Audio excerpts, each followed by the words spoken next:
Hey, y'all, hey, this is Coffee with Friends, and I am raw to the bone.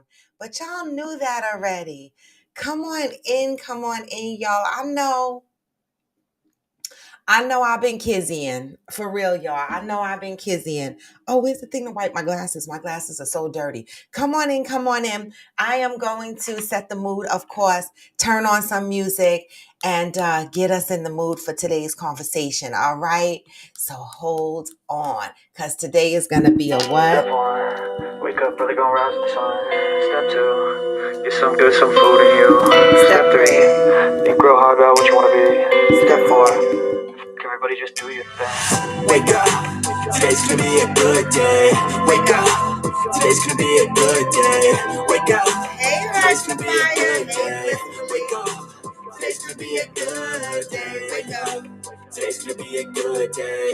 Wake up, today's gonna be a good day. Wake up, today's gonna be a good day. Wake up, today's gonna be a good day.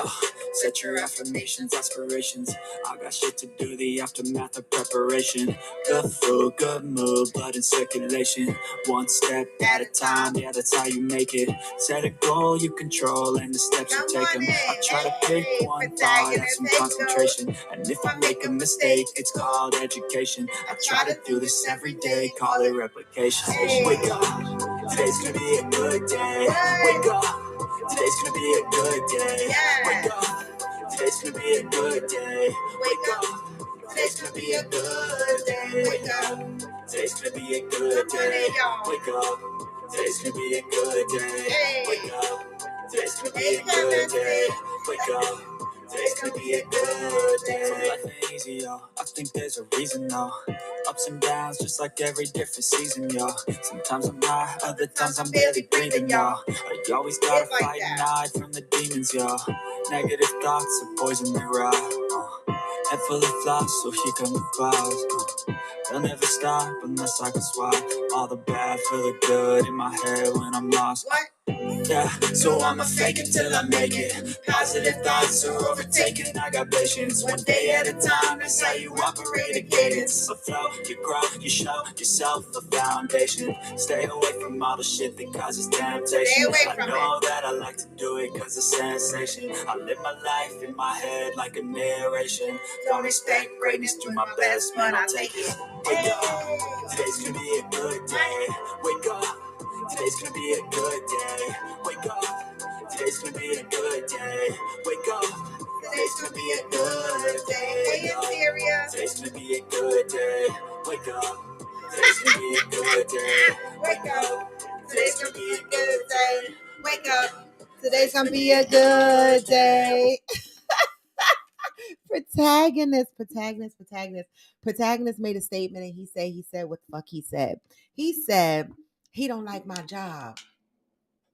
Okay. You know, as I did my live yesterday and I was getting ready for work, one thing that I said was this job is keeping the lights on, right? Because I don't get enough orders in my raw2thebone.com website to keep the lights on. So, you know, when my job calls, I got to go, y'all. Good morning, Cheryl Lee. So, this week was hectic, y'all. All right, this week was hectic because so many things happened this week, and you know, and even though it was hectic, it makes me smile. Right when I say Angel, you don't like it either. It gives y'all a chance to miss me. Right, Interior Roots said I've been missing Coffee with Friends. See, it gives y'all a chance to miss me. See, I have to go into work one day a week now, and I pick Tuesdays. But what happened, y'all, was don't tell nobody. Don't tell nobody.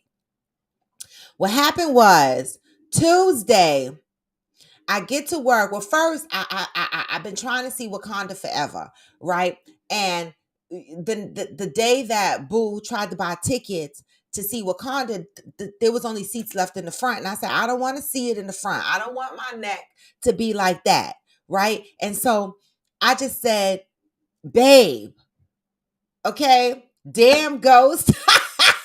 I said, babe, make sure you get the Wakanda tickets.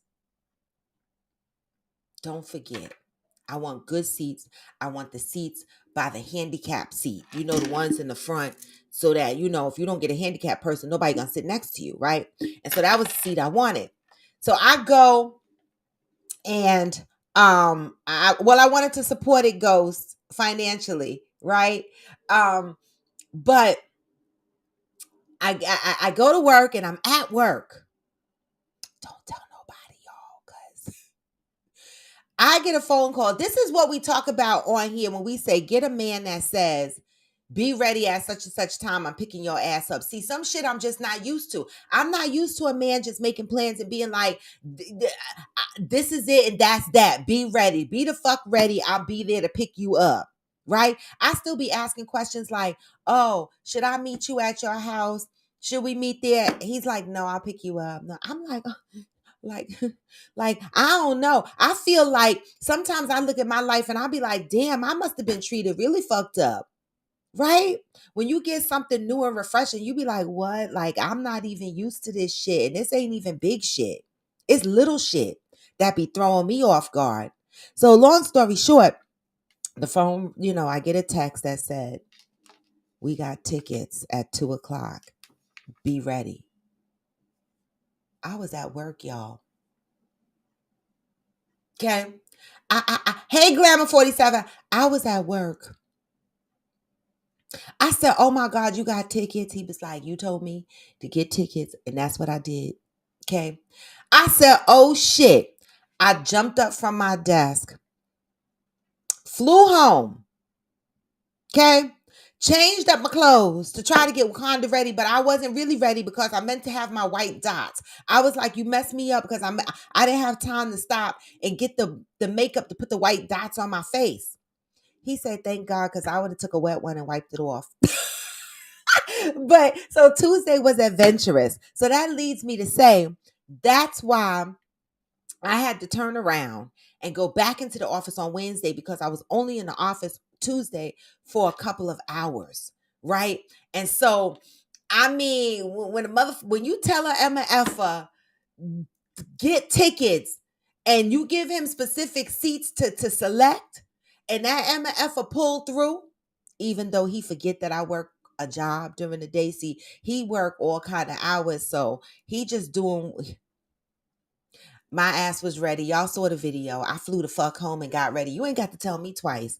I ain't gonna sit out here and try to manifest no good man and then try to fuck it up. I'm not gonna do that. So I was like, I'm gonna be ready. And I was ready. I'm just saying. So I got to see Wakanda Forever, y'all. Hey, Glamour 47. Hey, Rosaline Lewis. I got to see Wakanda Forever. And that shit was long. That shit was long. First of all, you know, I haven't been to the movie since the pandemic started, right? And so that's why I was very particular about my seats. I wanted to sit next to the handicap seats, you know, because 9 times out of 10 there'll be nobody sitting there next to us, right? And so I haven't been to the movie theaters since the pandemic. And so the movie theater is an expensive date, y'all. We sat at the bar and spent over $100. You know, the movie theater in our bar, the movie theater that we go to has a bar inside, right? And we sat at the bar because that's what we like to do. We spent over $100. I said, wait a minute. We didn't even get our popcorn yet. We didn't get our burgers and our wings. We didn't get the more drinks yet, right? Going to the movies is expensive, but I want to tell you this. Every dime we spent, I love that movie. I love Protagonist.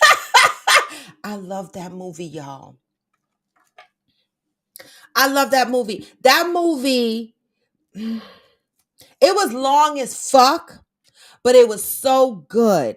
And you know it's going to be emotional. So if you have not seen it, whether you're watching it on a link that Ghost shares, or you go to the movies, or you wait for it to come on demand, or whatever, your Fire Stick, sit down and watch that shit, right?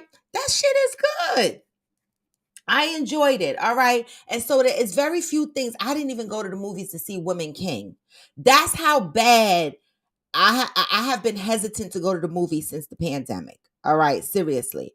And so I haven't even gone to the movies to see Woman King. But what I will do is when Women King, because I want to support it, Ghost, financially. So when I see Woman King, I think I'm going to rent it, right? So at least they get a rental money from me, right? So at least I can enjoy it at home and I can rewind the shit, pause the shit, pee, because I had to pee like 4 or 5 times watching Wakanda. Angel, right? Angel said I cried like a baby. I started to cry one time. My boo was like, "Don't you dare." I was like, and then it happened anyway at the end. I was like, I shed a tear or two. I couldn't help the shit. I couldn't help the shit. Ghost, for real? Ghost said Black Adam was good. For real? I looked at that shit. I said, this shit look like it's gonna be corny as fuck. But you know what? Now that you said it's good, Ghost, do me a favor. If I can't find that link, can you send me that link again? Am I do a sister a favor? Cause Black Adam might get watched on that.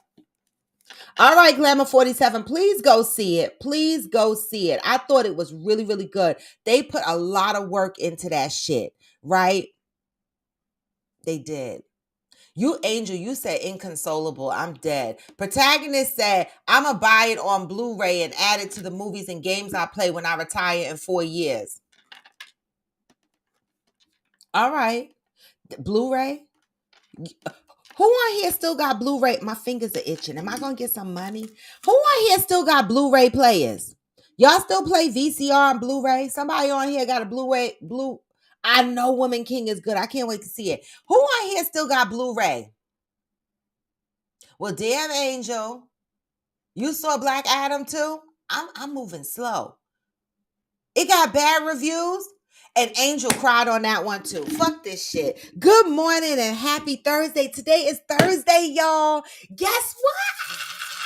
I got the countdown on my cruise. My flight is booked. My hotel is booked. I got to register for the cruise, y'all. I got to register for the cruise ship. I got to upload my passport and shit like that. I'm so fucking excited. I don't know what to do. This gonna fuck up somebody's Christmas gifts because this was like a last minute thing. And I'm so excited. Y'all should see my suitcase. You know, they're having a pajama party one night on the boat. And so I need y'all opinions. When you go to an all adult, see, I'm used to going to Hito. So Hito is they don't fuck around in Hito. When they say pajama party, motherfuckers be up in there naked sometime. Cause that's how they go to bed. Pajama party in Hito is come how the fuck you go to bed. Don't come in there with no house dress on. Don't come in there with no chamois on, you know, that look like a little silk dress. Don't come in there with nothing like that.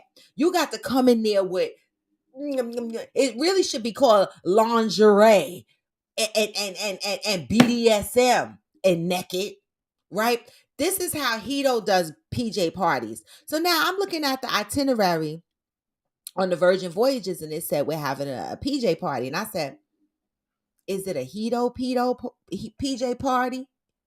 Or is it a flannel PJ party? Because see, my ass,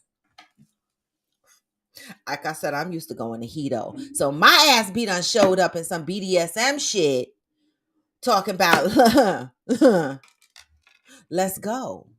This is PJs. This is for the party. The fuck? Or some lace shit where I'm gonna have to wear pasties and shit. Because what kind of pajama party is it? Can somebody tell me anybody been on that boat before? What kind of pajamas should I pack? Should I pack regular pajamas, the top and the bottom? Or should I be wearing some thonged out shit? Tell me what y'all think. I want to follow the advice of Coffee with Friends. I'm just saying. Should I risk it all? Cause shit.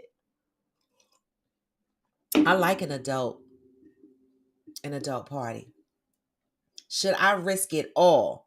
Wait a minute. Oh, sir, I have a dusty DVD player. Good morning, Miss Shalonda Ray. Who else the hell on here got? Oh, who said flannels? I ain't wearing no damn flannels in the Caribbean. Are y'all serious? I should wear flannels? Oh, I can't do that to myself. The worst case come to worst, I will wear some booty shorts. Because I go to bed. Old Navy has the cutest pajamas. I'm going on an all adult cruise interior room. An all adult cruise pajama party. I don't think we are doing Old Navy pajamas. Somebody tell me what the fuck I should do. Yes, I am Jacinta. Yes, I needed that. You know how you really know what you want to do, but you need somebody to come in and give you that extra zhush. Well, I am Jacinta said, fuck it, risk it all. Cause you only live once. Okay? It's a pajama party. We need to define what pajamas are. Yep, protagonist. Protagonist said, I think you should dress how the fuck you want. Mm. Now let me ask y'all a question. When y'all dating an Angel, this is for you because Hearts of Fire done dumped her boo, right? But Angel, this is for you and protagonist and everybody else on here that's in a relationship. This is for you. When your girl goes on vacation, right? Right? And she's packing her suitcase, right? And she throws in there a couple of thong bathing suits and shit like that. Should she have the discussion with her man to say, babe, how do you feel about me rocking thongs?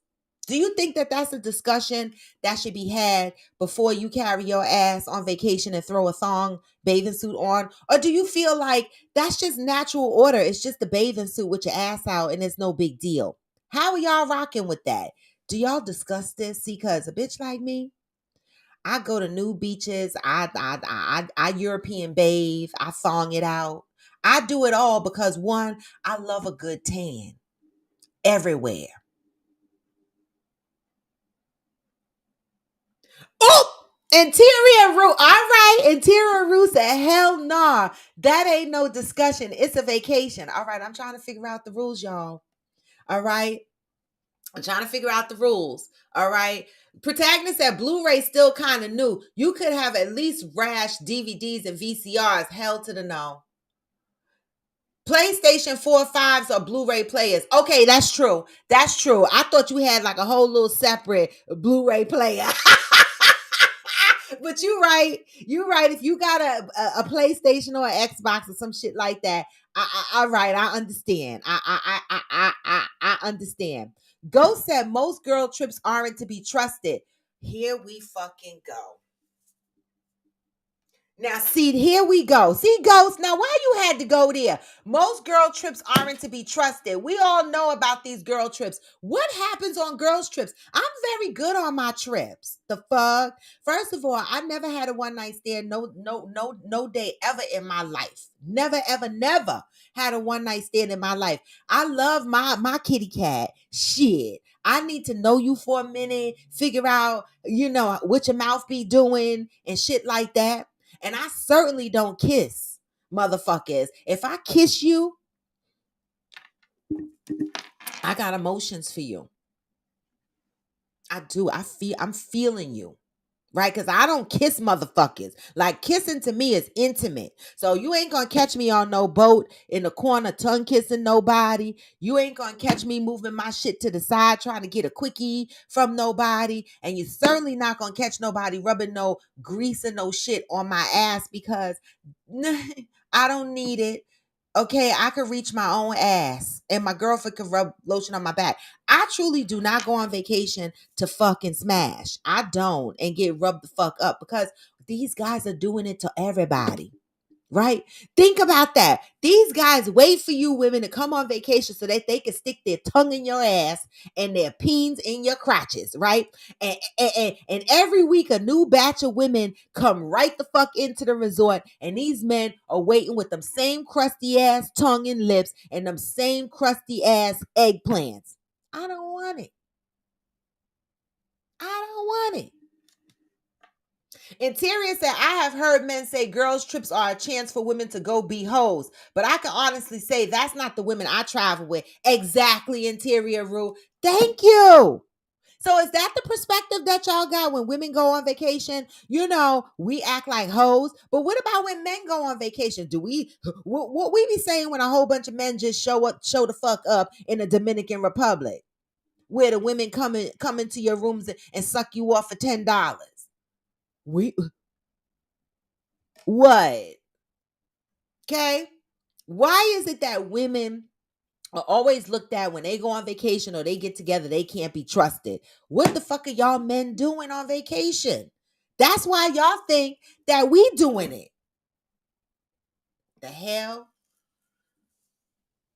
Oh, protagonist say he don't trust girl trips. Why y'all don't trust girl trips? Is it because y'all don't trust yourselves on the trip? See, let my man tell me he don't trust girls trip. I'm gonna be side eyeing him like, oh, if you don't trust me on a trip, I'm gonna start questioning you because you certainly do go on trips with your friends, girls and guys. Okay, and so if you're not trusting me, maybe I should be paying attention to what you doing because I'm trusting you.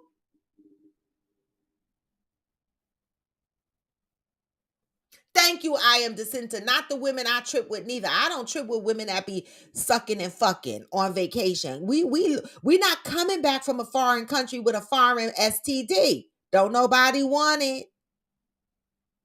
Don't nobody want it. Exactly, Interior. What are the men doing on the trips that they think the women are up to no damn good? And if you are a woman and you single and you want to go on vacation and suck a meat, that's your business as long as you single.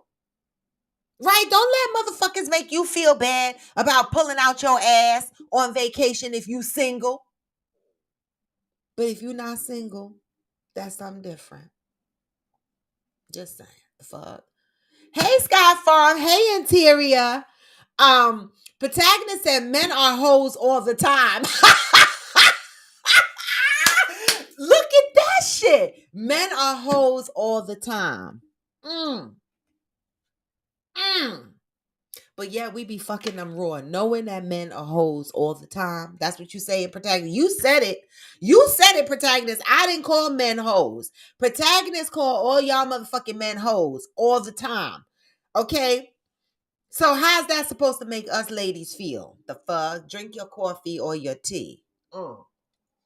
Mm, mm, mm. All right, so y'all, I've been going 2 days. I feel like so much has happened. But wait, quickly, I have a topic up here. It's called the bully. How do you cope with that? And I don't mean a bully from the high school or nothing like that. This is deeper than that. This is adult shit, okay? I'm going to share something I shared in my story. Some of you might have seen it, some of you might not have seen it. But it was something that was pivotal in my life, right? When I read it, I was like, wow. You know, a lot of shit that these therapists be blowing out. I follow a couple of black therapists and they be throwing shit out. And it makes me think. And I'm like, you know what? Adults go through bullying too. All right. And let's talk about how we cope with that. And if you have people in your life that have bully tendencies, okay? And how do we cope with that? So that is the topic today. The bully. How do you cope with the bully? All right.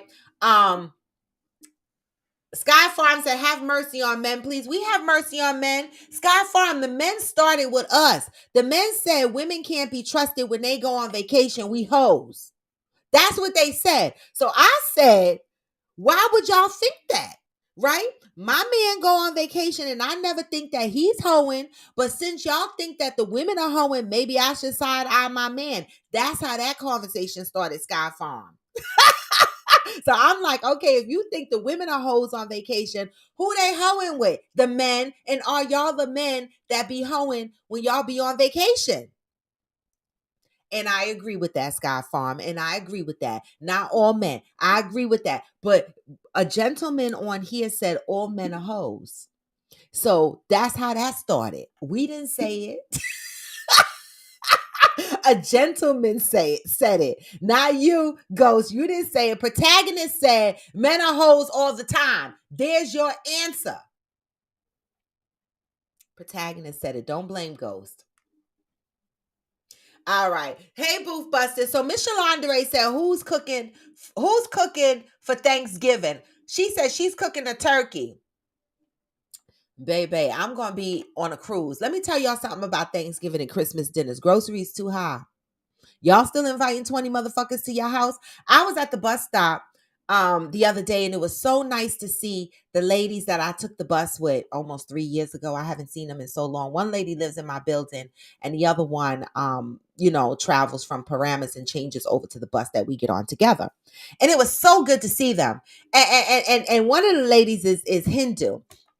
And she said, the holidays are coming and you think I'm going to cook have all my family members over 20 plus people. She said, you see these grocery prices? She was like, I told them stay home. there's going to be no Thanksgiving. Nobody can afford to feed 20 people. We could barely feed the people that live in the house. I said, thank you. So who's out here doing big Thanksgiving dinners still right now? Y'all out here still busting moves like that with these groceries? Mm-mm. And then y'all know y'all only gonna eat the shit for 3 to 4 days. Then all that food gonna end up in the garbage. Eggs are expensive. You're gonna need eggs for that macaroni and cheese. You're gonna need eggs if you put it in that potato salad. The fuck?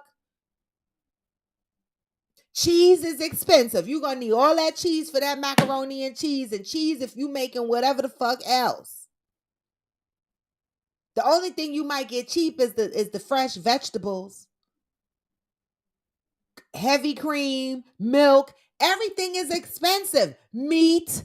Don't think about cooking no damn pot roast. What are they gonna cost you? $45, $50? Okay. Shit. Now, if I get a free turkey when I go shopping, I give it to somebody. But this shit is ridiculous. People still cooking for 20 people with these prices. Hey, DJ Teddy. See, Glamour said, nope, not this year. The fuck right. Listen, this year we need food stamps. The working class need food stamps. I'm telling you, I go to the grocery store. The other lady at the bus stop said, it's so amazing how we go to the grocery store, right? And she says she has never seen so many people do this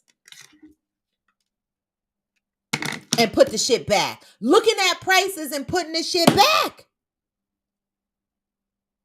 It's hard out here on the boulevard. Okay?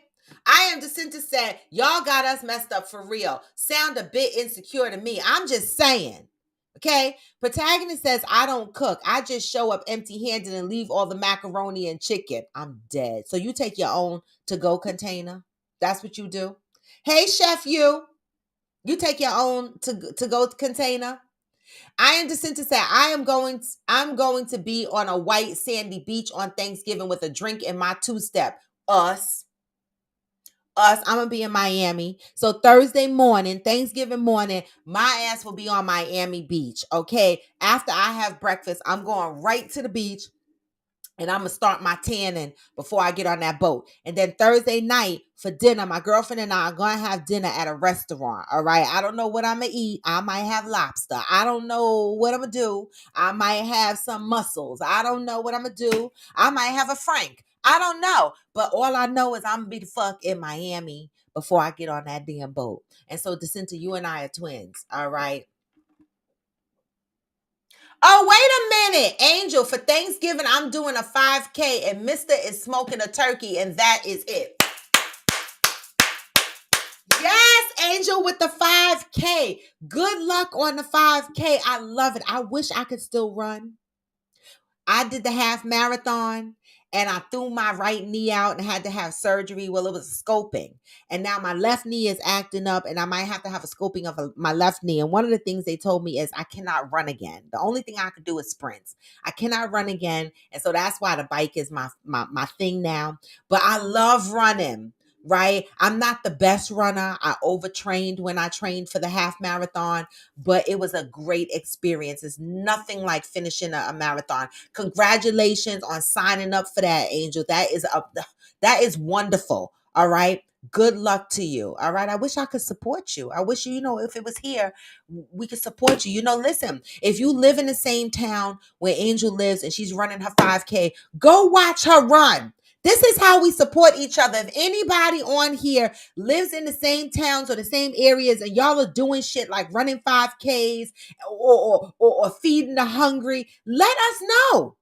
Let us know, because this is what Coffee with Friends is about, supporting each other. Okay?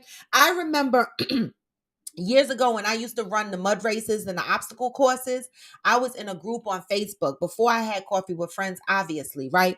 But there was a pack of people in that group. Whenever they knew that I was going to run a mud race, they would show up. There's a couple from Florida that flew from Florida to run in the mud race with me. This is how we support each other. I love it.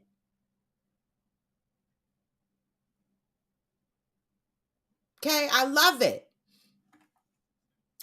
Protagonist said, "Do you squat with weight, Roy?" Yes, that might help you get back to running.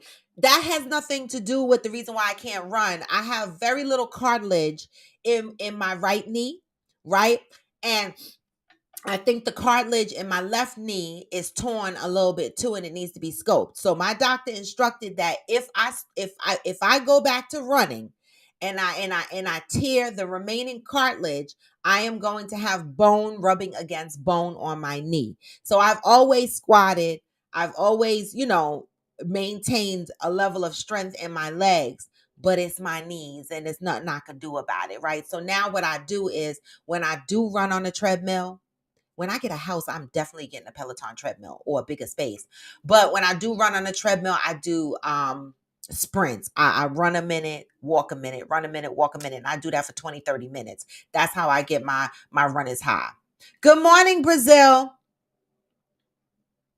Listen, Angel, it wasn't pretty when I ran that half marathon. You know how long it took me? I ran it. Two other friends ran it with me. One finished the marathon in an hour and a half. The other one finished it in 2 hours. I came in 3 hours. And guess what? I still wasn't last. So I didn't give a fuck. Listen, I was dying inside. So, do what you do. Do what you do. Stop it, Angel. Take some damn pics. Tell your man to take some pics. Okay?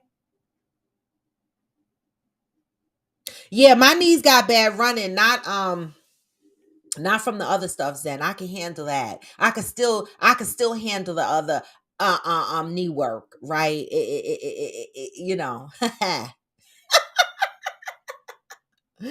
Protagonist, it don't matter whether you come in last in a marathon. That's the beauty of a marathon. Just come in.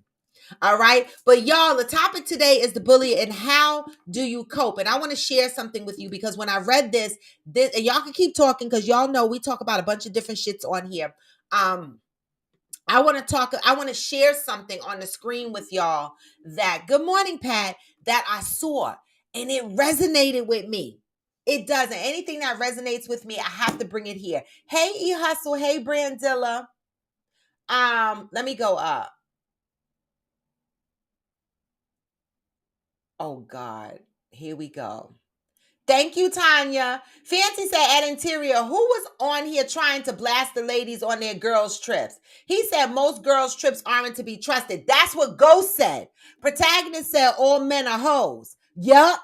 Yup. Miss Shalandere said at Fancy K and at Interior, y'all about to get these men started again. Hey, Doc Holiday. Ghost said not y'all trips at Fancy K. I'm not talking about y'all trips at all. So you need to clarify. And you ain't talking about my trip either, Ghost. Oh my goodness. Hey, Brandilla. All right. Miss Shalandere said at Fancy K, they referring to them young girls that be sucking on the peens like they don't have no morals. Exactly. Exactly. Exactly. Fancy K said at Ghost, I know, but you know what I said about the ones you are talking about. I had to check in with Interior and Miss Shalandere because I was late. Oh, okay, well, you here now. All right. Fancy said, Miss Shalandere, I know, but they be putting their dicks in these young girls' mouths, though. They do. And people forget herpes and syphilis live in the mouth. And y'all just be kissing and putting dicks and shit in y'all mouth. And these men on the islands will lick y'all cuckoo so fast. I remember when Jamaican men used to be like, I don't eat snatch. Y'all eat that shit just like y'all eat that goat. The fuck? Y'all eat it just like y'all suck that goat head dry and throw it in the soup and make a whole soup out of the bone. Y'all suck the hell out of that shit. And y'all mouths jump from one cootie to the next. These people on vacation. This is how it is. Any resort you go to, you gonna find these male workers at these resorts, these concierge male workers wanting to get you anything you want. What you want? You want some liquor from outside? You want some weed? You want some of this? You want some of that? You want my dick in your mouth? They gonna offer everything to you. I'm just saying. Protagonist said, I've actually been sad this month more than ever because I feel I have been emotionally bullied, starting with my mother and subsequently my baby mother, and it hurts. Bam!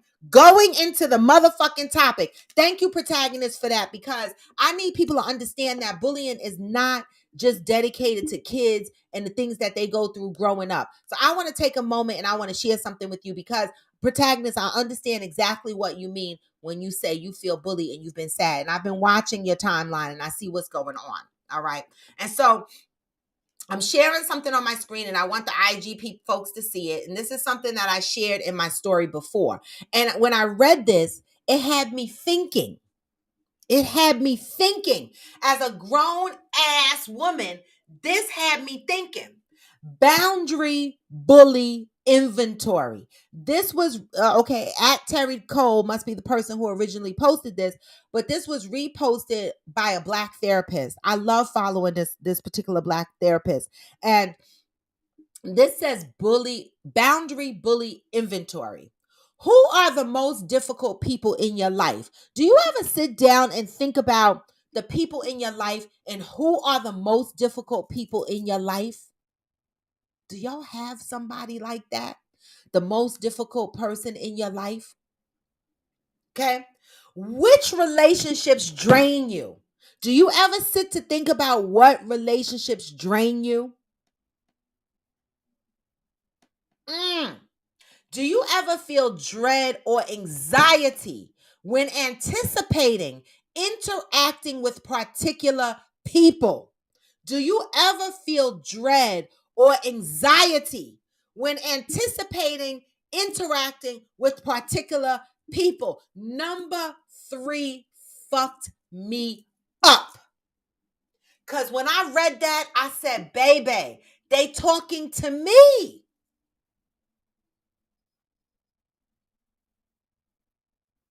Do you feel dread or anxiety when anticipating interacting with particular people? Mm. Who do you feel you can't speak up to or say no to, and why? Do you have a person in your life that you feel you cannot speak up to or say no to, and why not? Who disrespects your no? I'm putting the guest link up. Because I'm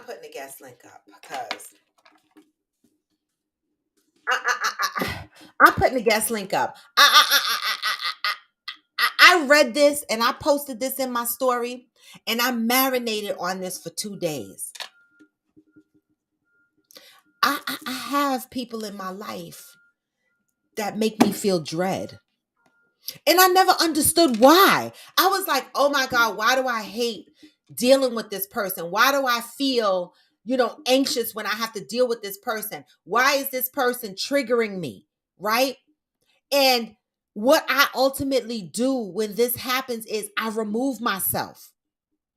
I ghost the person, right? To protect myself, to protect the feeling of dread, to protect my anxieties. I will ghost, I will separate myself completely from it, right?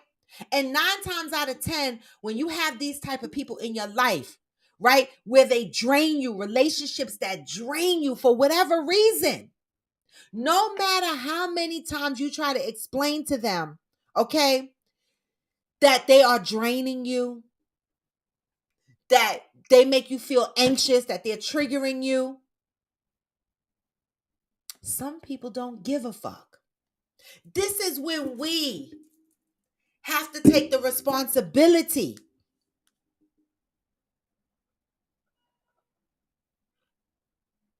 to protect ourselves and remove people from our lives who are like this if they're not willing to listen, right? Which relationships drain you? This could be your mother. This could be your father. This could be your siblings. This could be your significant other. Who disrespects your no? Who are the bullies in your life? And how do you manage them? How do you cope with this?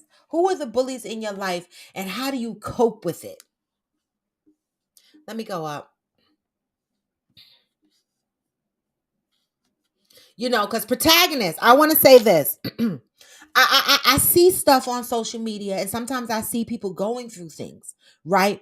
And I don't say anything because sometimes it's not for me to say something all the time. It's not for you to say something all the time, right? It's for, when people are ready, they will express if they need your input, right? I'm learning this. Do not inject myself. Listen, I have been told mind your business many a times, and I'm learning to mind my business, right?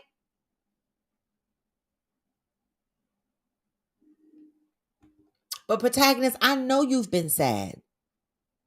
I know you've been going through some things. I don't know who follows you on here, but I see it. Okay. Angel said that one North Carolina girl got killed by her friends on a girls' trips. Those were not her friends. Bullies. How do you cope with bullies in your adult life?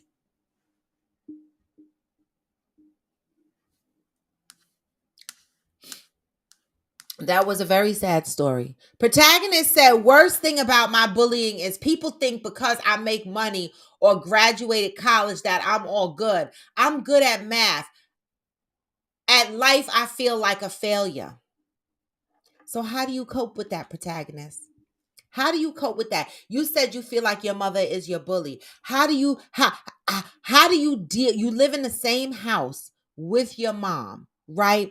How do you deal with that on a regular basis if it makes you feel dreadful, right? If it triggers your anxieties, how are you coping with that on a regular basis? All right. Zen said, my sister, she is the bully in my life. Zen, how do you cope with that? How do you deal with that? And how is she bullying you? Does she not respect your nose? Do you feel anxious when you have to be around her? What is the feeling and how do you cope with that? All right. Um oh, Michelle, you want to know what the last one said? The last one said, who does not respect your nose? Let me just make sure. The last one said, who disrespects your no? Right? That just happened to me recently. Right? Someone disrespected my no. They did. Right? They did. And for years, I have been bullied more than once by adults, right? And for years I dealt with some of that bullying, right? Thinking that, oh, the person, trying to give the person grace, thinking that this is just how the person is. It don't mean nothing. They don't really mean it. But no, that person didn't give a fuck about my feelings. That's what I had to learn.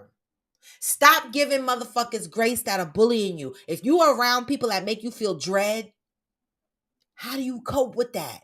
And I'm asking because I'm still dealing with situations like that. But how I deal with it is I remove myself.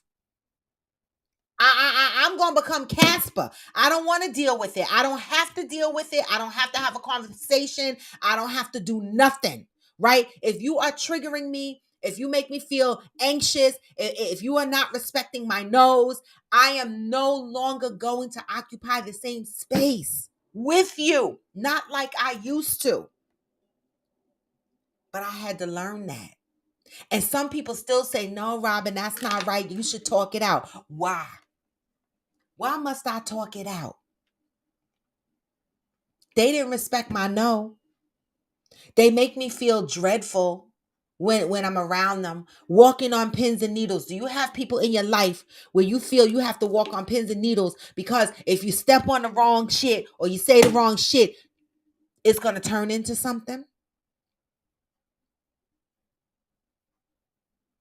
Protagonist says, worst thing about my mother slash baby mama is because they do great things. Fed me and raised my son respectively. I'm supposed to just accept the abuse and it hurts. Who got advice for protagonist? I know you've been hurting protagonist. Fancy said, I think everybody gets on my nerves, but it's not to the point where I'm totally emotionally drained. I've been emotionally drained. I'm not doing it anymore. And so, I posted something the other day, that said, get somebody else to do it. this is the season I'm in. I'm always the one doing and stepping up and showing up and being there for people, right? But I've also learned that for some people, it's never enough. Doesn't matter how much you do for somebody. It doesn't matter how much you show them that you are their person, that you support them, you love them, right? Once you start making me feel dreadful, anxious, you're not respecting my nose, I am no longer going to reside in your space. And some of these people I love, but I'm gonna love them from a distance because you know what? I feel like they didn't love me enough to respect me, and I had to learn that. But I had to learn to love myself first before I could do what I'm doing now. And I know I love me. The fuck. But we need some advice for protagonists. Come through, Zen. Hey, good morning. Morning. Now I want to say this. I don't know if you follow protagonists Zen on social media, but this is really a serious um topic. Um Mhm. with him and his mom especially. And so, I've been waiting for protagonists to bring it here. I didn't want to bring it here when I saw it unpacking on social media, but I'm glad that you brought it here, protagonist, because this is a safe space and I don't bully anybody to bring their problems here. I want you to bring them here organically, right? Because we are here to give you advice. We're not therapists, right? We just navigating through a thing called life and we want to help each other. So We're what do just you here to have? listen. We're just here to listen. Yeah. Yeah, we are. And we're not judging, right? No Mm-mm. matter the situation that we're in. So Protagonist has been very sad, even though you post your smiley pictures in front of Northeastern University. But I've been watching you, Protagonist. I've been following you, keeping an eye on you. All right. So what do we want to say, Zen, about what we said so far about bullying and coping with these adult peoples in our lives? I'm still learning how to cope I with don't my know sister. how. Yeah. You know what I'm saying? I'm still learning because this is a person that is mentally ill. How do you deal with someone that's mentally ill and that is, like, for all intents and purposes, a raging bitch most of the time, that says whatever comes out of her head. There's no filter at all, Yeah. and she's hurtful, and it's it's terrible. So how do I deal with it? I don't. I avoid it as much as I can Right. because And I how does don't know that how make to you cope. feel doing the avoidance thing? It sucks. Yeah. It sucks for me because I do love my sister, Yeah. and it really, how do I say? It's I really want her to be how she used to be, but she won't ever be that way again. You know what I'm saying? Like, she's so far down the road past where she could ever be, Yeah. a normal. I don't even want to say normal because Yes, they what's normal. normal? Yeah. Yeah. But just to be how she used to be, where she was kind and nice and she was fun, and yeah, she was sarcastic and stuff like that, but that was part of her wit, Yeah. and it was just something that she was. Now she's just mean, and I think life just beat the shit out of her, Yeah. and made her mean and Yeah. hurt and angry, and now she just takes it out on everybody. Yeah. So that's a bully that's in my life, and it totally makes my butt clench when I Yeah. feel like I have to deal with her or I have to be around her. Yeah. It's it's hard. It's hard. And it's not sometimes you there is no way to deal with that person unless you sever ties completely. And if it's in your family, it's sometimes harder, right? Yeah. And that, and for me, I'm gonna be honest. There's some family members I can cut the fuck off and not. I could sleep with my mouth open, snoring loud, right? But then there's some people in my life that it's hard for me to disconnect from, right? Mhm. But if you are triggering me, right, And if I'm around you and I feel anxious and I feel like I'm walking on pins and needles, and I feel like if the wrong thing is said or if the wrong thing is done, you're gonna flip out, right? That makes me completely anxious. That fucks me up.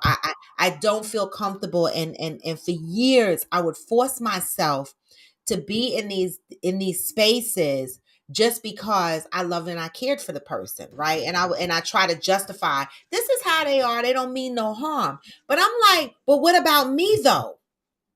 What about me? I'm making justifications for this other person going, they don't mean no harm. But when I'm around them and something happens, I'm harming myself by feeling all this dread and this anxiety and being anxious. And sometimes then in your sister's case, because it's a medical thing, I can't really speak to that. But there are just some people who are just mean Yeah. without having to take a pill. You understand what I'm saying? And Hmm. there are some people that are proud that they have the mouths that they have. That there are people that walk around here and go, I say what the fuck I want to say. I don't give a fuck what the next person feel and how they feel and this and that. And that's all cute when you were 16 and 17. It's not cute ever. I don't. No, If when you you're on the were receiving side of it, it's never cute. well, it's never cute.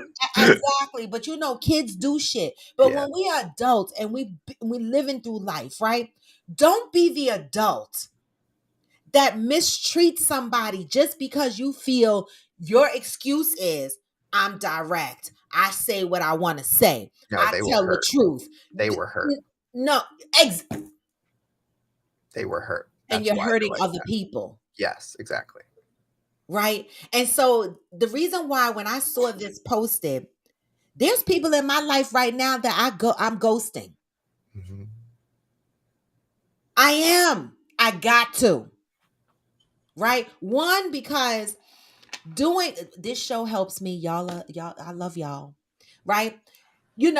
One thing that I'm learning is when I'm triggered, I let my friends know I'm triggered, right? Because the trigger is my responsibility, but I let them know that I'm triggered by something that happened that they didn't have any control over, nothing that they did, but it triggered me. So I let them know so that going forward, they understand. That's one thing that I'm trying to do, because before I would just cuss your fucking ass out if you triggered me, but that's not healthy. So I'm trying to identify what my triggers and acknowledge them so that I can continue to work on them. All right. That's number one. Number two, if you are a person in my life, unlike you, Zen, my brother doesn't trigger me, and thank God, because I don't know how I would handle that situation. You know what I'm saying? Because that's close family. That's like, we grew up in the house. We like this. I don't want that to be the situation. So I'm sorry that that's happening in your Well, situation. that's how we used to be.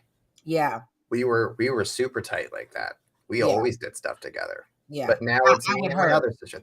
Thank God I have more than one sibling, Yeah, yeah. because if it was just the two of us, it'd be fucked up. Yeah. So I get it. So there's people in my life that I'm ghosting right now. And it's not because I'm avoiding them. Like some people think, oh, this person is avoiding you because they don't want to deal with the conflict. It's not that. There's just some people that Mm. are just too heavy and too toxic, too triggering, right? And I think it's because, like you said, Zen, a lot of people are walking around hurt. So they hurt other people without even knowing it.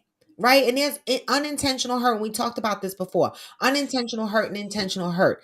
It becomes intentional when you bring something to somebody's attention and they continue to do it. Initially, it might have been unintentional, but when you bring something to somebody's attention, you go, listen, you hurt my feelings. Protagonist, this is for you. Maybe you tell your mother, you hurt my feelings. This is how you're coming across.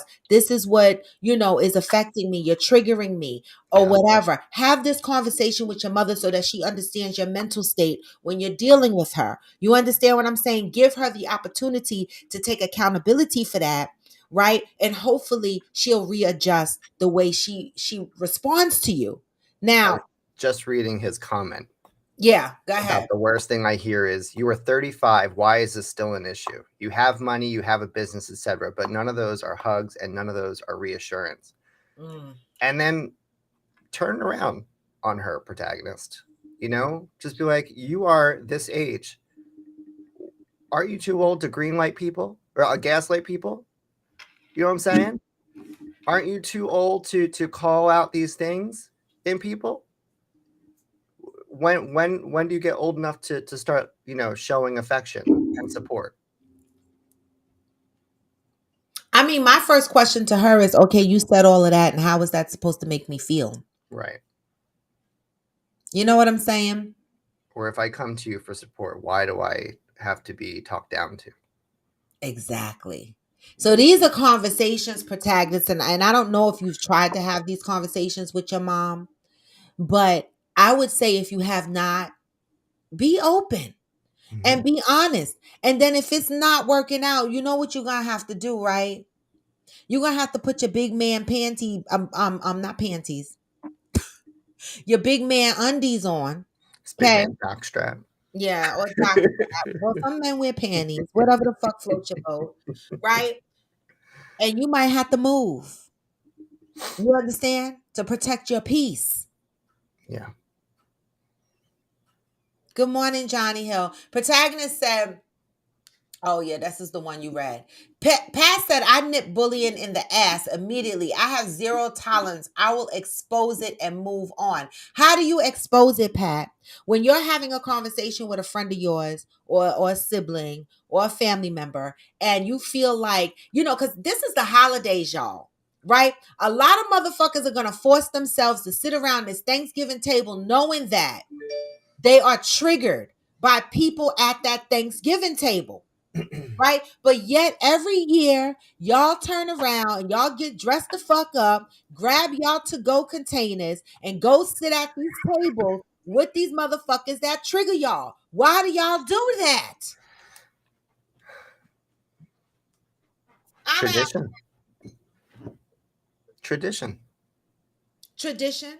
You're This is why expected. we do it. We're expected to do it. So that's Mhm. another thing. So we put ourselves in situations because of tradition, and we're constantly doing what? Continuing to trigger ourselves because Yeah. somebody said we're supposed to fucking sit here with people that make our ass itch on Thanksgiving. Yeah, we're compromising our own values Our own because mental of what health. was always done. Exactly. Yeah. Mr. Andre said at Roar, I tried so hard to remove myself, but they keep finding me. So obviously silence is not working well. Fancy said you have to remove yourself from the relationship that drains you to the point. I think kids are bullies in this manner because you don't have a choice to deal with them. In particular, I'm referring to hard-headed teenagers. Okay. Tanya Mm. said I was just about to bring that up. That's crazy. Sick people out here. Interior said, dang, I deal with that failure feeling too. Regardless of how many degrees someone might have, if you haven't reached your level of success, you set for yourself, it's hard. Mm-hmm.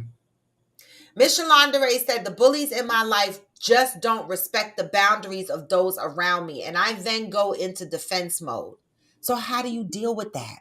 Yeah. They don't respect the people around you. Wow. Mm. Miss That's deep. Shalonda said, I know they can defend themselves, but I'm naturally a defender. So I feel the need to stand up for them. I'm like their bodyguard. Hey, so blessed. Brandilla said, that's one of the most messed up measures to get from a family, that they love you, so you have to accept their abuse. Why do we have to accept it?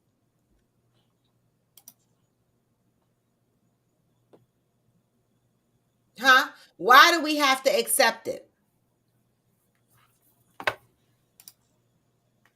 Zendrick said, but people that call out others for doing stuff or just telling on themselves, calling out what's inside of them. That was my little jab to Ghost. Yeah. Talking about Trips, girls trip. right? I'm talking about girls' trips. I Yeah. know. Okay. All right. Oh God. Ooh, who's at the laundromat laughing? I'm dead. Miss Shalonda, you said your aunt and uncles, those are your bullies? Mm. Mm. I can't. So, Miss Shalandere, how do you constantly why do we put ourselves in situations where we have to deal with people that bully us? Like for me, this holiday coming, guess what? I ain't fucking with nobody. I'm not. Well, Thanksgiving, I'm not gonna be here. Christmas, I'm doing something completely different. What are you Chris, gonna do? I don't know. Something different. I mean, I have a couple of options. I'm thinking maybe fly to Florida to see my mother. That's not normally what I do. I have a normal tradition on Christmas, but I'm not doing that this year. Okay. I might go to Florida to see my mom. Maybe I'll convince my boo to put up a tree and I'll do something with him.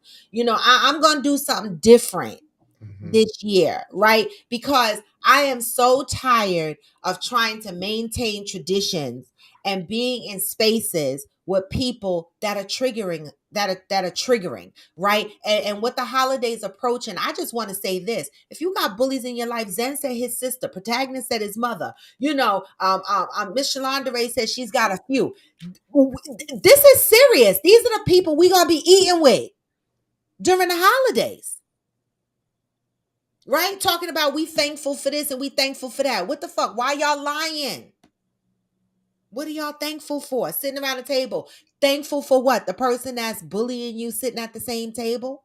Mm. Why are we not more honest about our feelings? Why are we not prioritizing our own mental health over traditions?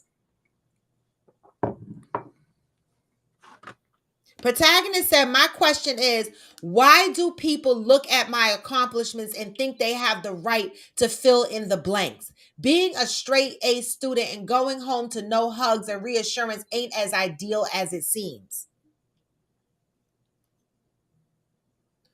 Who are you looking to hug you? Your mother? Your kids? Anybody? Protagonist? That's deep. It really is deep. Where the fuck is Theo? It Give me seems the like because that protagonist may convey, and I don't know him, I don't yeah. see him interact, so but he may convey a level of confidence Okay.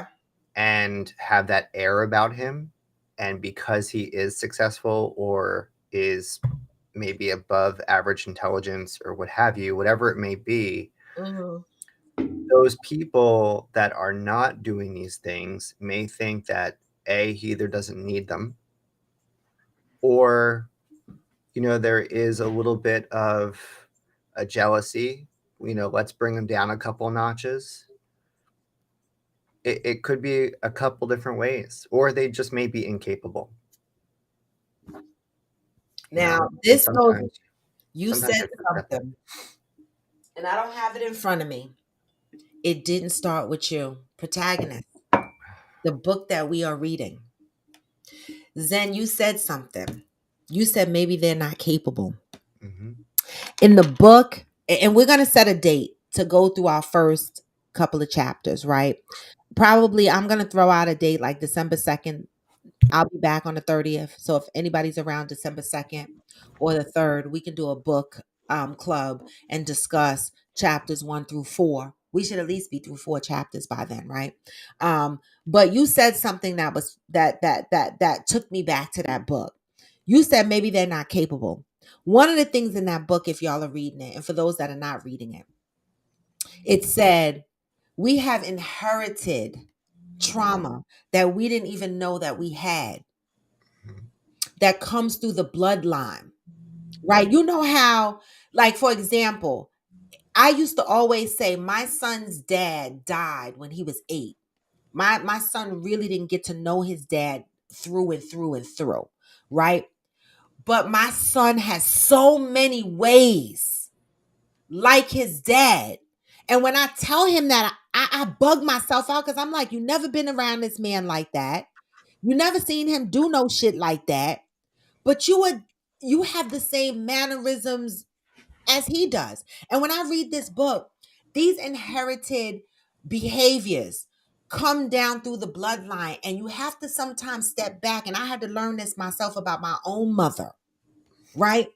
That your mom might have been the one that's saying some of the same similar things you saying. She didn't come home to reassurance. She didn't come home to hugs. She didn't come home to a lot of these things. So see how that toxic behavior spilled onto her. So when she had her children, she didn't know how to do that for you either. Incapable. Incapable of giving you what you need because maybe she never got what she needed. Mm-hmm. And Right? then who was saying that their mother didn't talk to them growing My up? mother. Your mother. My But mother. you said you learned that her mother didn't talk to her either. Well, because my mother sat down one day on the couch and she said to me, "My mother never spoke to me." And I said, "What? How Right. could your mother not speak to you?" And she said, "I sat in the crib all day. When we ate dinner, she sat me and my sister at the table. Okay. My sister didn't even talk to me. We didn't talk. When we finished eating, we go in our room. We didn't talk." Right. And to this day, my mother at 76 years old, you still see the effects of people not talking to her Mm-hmm. growing up. Cause I'd be like, "Ma, speak up." And she'd be, it's like she doesn't come out and ask directly for the things that she wants or she needs. Right. You know what I'm saying? Like she'll throw out hints, you'll hear her talking, and you'll be like, "Are you trying to ask for something?" That is a trauma. Yeah. And, Yeah. and for years, I yelled at her. I was like, "I'm sick of you talking out loud to yourself. Are you talking to me? Or you don't just ask for what you want?" And when she just recently said to me, when she was visiting recently, that nobody ever talked to her growing up, that broke my heart Mm. because it made me look back and say she was incapable of some of the things I needed from her growing up. That's what I was getting to was now you see that when you were younger, you felt like you were alone or that you weren't loved, right? Yep. Even though you were loved and you weren't alone, you Yep. just felt isolated from everyone else. It's all genetic trauma. It just keeps coming down. Read the book, y'all. Mhm. That's it. Genetic trauma. It keeps coming down. Because my mother, every time I say I felt lonely, I didn't feel love, my mother would be like, "What? You were loved. You were this." But yes, yes, I was loved, but it doesn't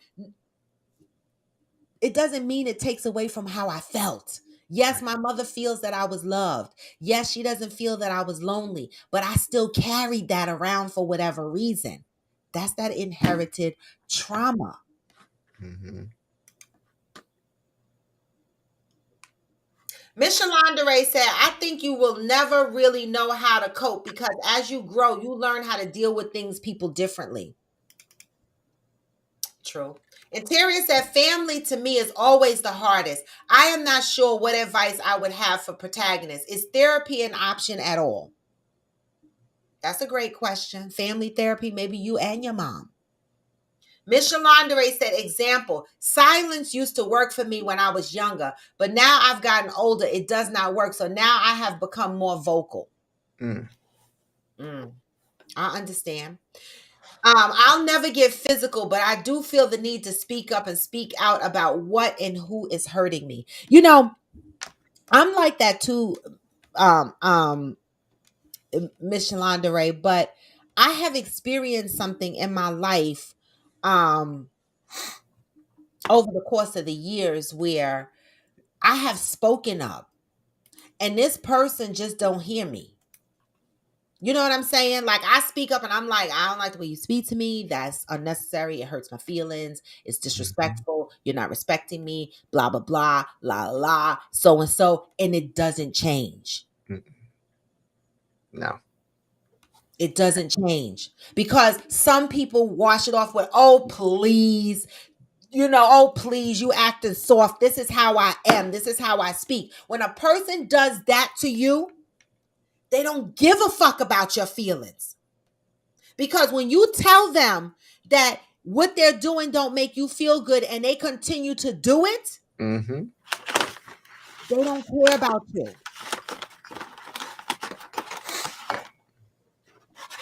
Bullying. How do you cope at an adult What age? are they doing? This. That right. The fuck. So many people are doing that, but why? Why are we doing that? Why are people not taking other people's feelings into account? Yeah. And it's the same thing like how I deal with my sister. I've talked to her, and asked her, "Why are you so mean?" And she's like, "What are you talking about? I don't do that." So she completely like absolves herself Yeah. because she may say things at the time and then not remember them later. Who knows? Or what about the person that says, "Oh my God, I wasn't even yelling and you're talking about I mean." You don't have to yell Right. to be mean. Exactly. It's the delivery and what you say. If you love people, the people Boom. in your life, if you love them, there's no reason for you to be disrespectful to them. There's no reason to talk down to them. Mm-hmm. And especially when they come to you and they say, "I don't like how you speak to me," and they don't give a fuck, then they have already told you how they feel about you.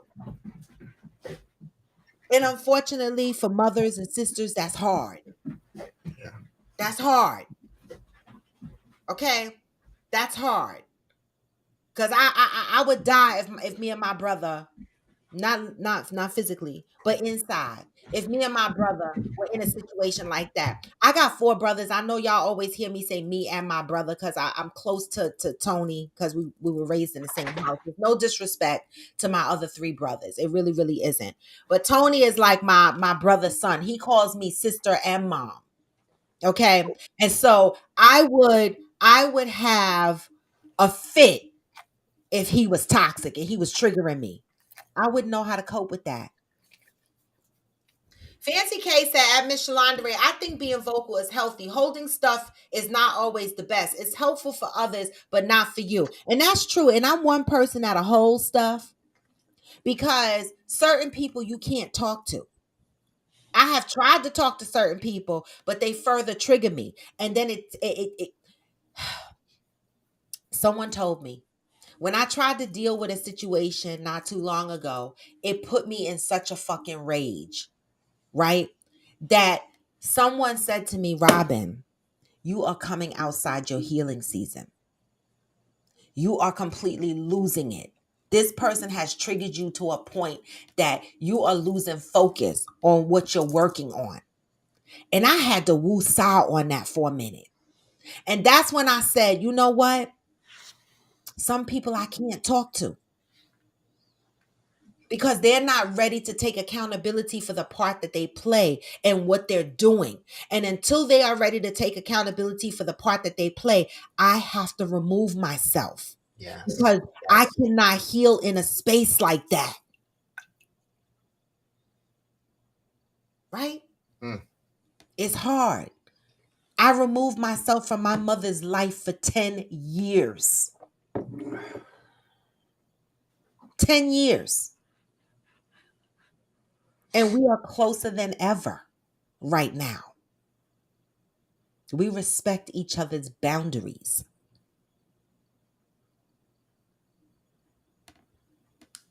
Johnny said, "You can be proud to be a bully. Just know I'm just as proud of throwing these hands." Wait a minute, Johnny. Listen, I love Johnny Leon Hill. I mean, I didn't expect that. Woo, I didn't expect Batman. that shit. But come through, Johnny, with the fucking Sometimes he don't throwing of the say a lot, but hands. when he does, he says a lot. And look at Georgie. She come in right on time. She said 911. I'm with you, Johnny. I know that's right. Miss Shalonda Ray said at Interior Rule, "I'm a believer in therapy, but what if the financial part is not there so you can't afford it? As we joke about inflation, therapy may not be an option for some. Period." That's why I be on Coffee with Friends because, my doctor be like, "You need to go to therapy." And I be like, "Who gonna pay for the shit?"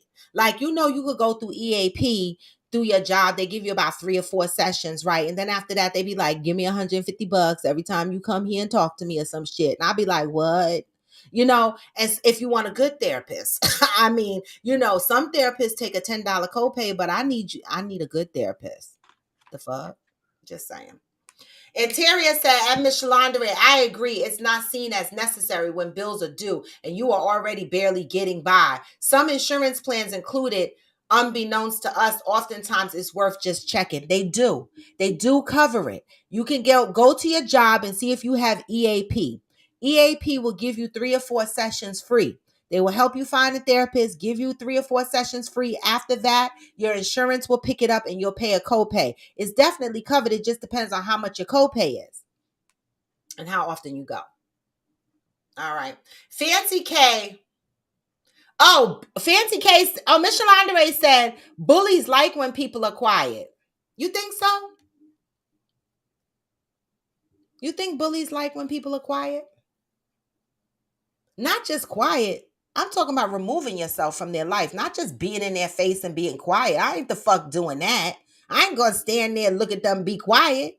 I mean, remove yourself, like disappear quiet. The You fuck? think they notice? You think they notice? Do you think they notice? Do you think I they think they care? do. I think they notice that you leave or that people separate themselves. Do you think they care? Underneath everything, yes. Why? Why do they care if they bullies? Because I think they're bullies because they were taught to be a bully in some capacity, whether it was life or some other, whatever trauma, Mm-hmm. right? They were hurt and they want to hurt others. I don't think people are inherently just mean or unkind I agree. or unfeeling. Mm-hmm. I think we all have emotions. I think people just, learned how to cope and to deal with things in a certain way. And this is how it comes out for them. So I think they do see this separation. And I think it does affect them to an extent. But I don't think they'll ever show it because it might show weakness or Accountability. that. And sometimes they're not ready for that to say, oh, maybe it's me. Right. But this is what I say for everybody on here. Take a look at your life. Right. If you are the person that everybody run from, and you look around and you be like, how come this person don't hang out with me no more? How come this person don't hang out with me no more? Motherfucker, look in the mirror and say, what's wrong with me? Right? You got to start asking yourself because it can't be everybody else. If you are that person that you are finding that people are bringing the same similar complaints to you, right? That's an indication that you need to step back and do some self reflecting and figure out what's going on with you. That everybody is kind of feeling a certain way about you, different people. That's where the accountability comes in. That's where I say we are forever growing. That's why I say it's nothing wrong with doing self reflection and looking at yourself and seeing what your flaws are and working on yourself and growing. Anybody that's walking around here proud that they're mean is toxic. Right. Even I Am Jacinta said, imagine living life and never growing because you were stuck in your own ways. Where the fuck is that? Let me put this shit on my screen. The fuck is that? That 902. I mean, I can't because I know so many people that are fucking stuck in their ways. Imagine living life and never growing because you are stuck in your own ways. Toxic. Mm-hmm. Toxic. Or that when these bullies turn around and you defend yourself and they tell you playing the victim. That's gaslighting. You are never playing the victim when you are defending yourself, when you are setting your boundaries, when you are telling people how they make you feel. That is not playing the victim. Mm-hmm. Pat said, I agree. They mean well. They just failed in ever considering my feelings. Cheryl Lee said, I think the biggest lessons I've learned these last 2 years is no expectations and compartmentalization. Protagonist said, I'm working on moving. Financial burdens continue to pull me back. That's why I'm working on creating 7 incomes that can each move me out. Protagonist, you might need to go get a job. No, I'm not being funny. No, for real. It's a lot. I mean, you're talking about doing 7 businesses to Yeah. make ends meet. Yeah. Yeah. you're spreading yourself Too pretty thin. thin. Yeah. And I'm not saying don't continue to do the 7 forms of income like podcasts. I'm not saying that. But see, this is where we are our own enemies. We say we want to get out of situations, and then yet we go, but after I do this, and after I do that, and after I do this, and after I do that, and after I Right. do this, and after I do that, and then you find that forever you're stuck in that situation. You might have to go and get a job. You see how I the fuck went in the office on Tuesday and Wednesday? I posted a picture in the conference room in a dress, in some damn tights and a heel, because Coffee with Friends don't keep these motherfucking lights on. You understand what I'm saying? Yeah. Right? I love Coffee with Friends. I love doing it. It's good for my mental. I love everybody that joins. We have a great time. It's a platform that I'm going to continue to build on, but I can't keep the lights on with this. Okay? And so I get up and I work a job. Zen, you on here podcasting and your ass got your job to your left or your That's right. right. That's why I Okay? keep looking over there. Exactly. So protagonist, not to be funny. Right. Not to be fun. Because I had to tell my son this because when he was young, he used to be like, I'm be a rapper. I'm like, wrap your motherfucking ass up in one of these fucking grocery stores and get a job. Fuck this shit. You got to do, you might have a dream. A lot of these dreams don't always come true. So you got to have a primary income flow. You do. I got 2 businesses and neither one of them can keep my lights on. The fuck? The market is saturated. Times are hard. Get a job. Move out. I know it sounds easy, but it can be done and still do your podcast. And maybe you can't move into these buildings that say luxury. All these motherfucking buildings say luxury, but they be raggedy as shit. Protagonist said, I'm working on moving. Oh, I read that. Cheryl Lee said, and I read that too. I'm all over the place. I am Jacinta said, protagonist, thank you for being open. Continue to communicate your feelings and start setting your boundaries. I love it. We appreciate it, protagonist, because the one thing I always say Yeah. on here is that when we express the things that's going on in our life, like I take a lot of hits for this show. People in my life be like, you get on your show and you talk about me. Why are you telling my business on your show? Anything that affects that's in my life is my business. Right? If you are in my life and you did something to me, it's my business. Right? And I can tell it. Right? I take a lot of hits on this show. People don't like when I talk about a lot of things on this show because they get mad at me. But this is what I say. I'm not here for them. I'm here for me. Right? That's it and that's all. Right? And we're here to grow. We're here to do better. When people try to stop you from telling your stories and healing through shit, they're not ready to grow. They're still hiding. But telling your story, protagonist, there might be somebody else out there that's having the same similar situation that you're having, protagonist, and they might be comforted by the fact that they're not alone, and they might be hearing the different perspectives and the opinions on this show, and that might help somebody else. Mhm. And that's why I appreciate when you guys get on here and y'all talk your truths, even when it's hard and it's embarrassing. Because there's a lot of people out here with these same similar stories. Imagine living life never growing because you were stuck in your own ways. That shit is deep. It's definitely it's a big gem. It is. Protagonist says, I feel they are jealous of my ability to perform well where they struggled. But the issue is I'm better in some areas. That doesn't make me less human.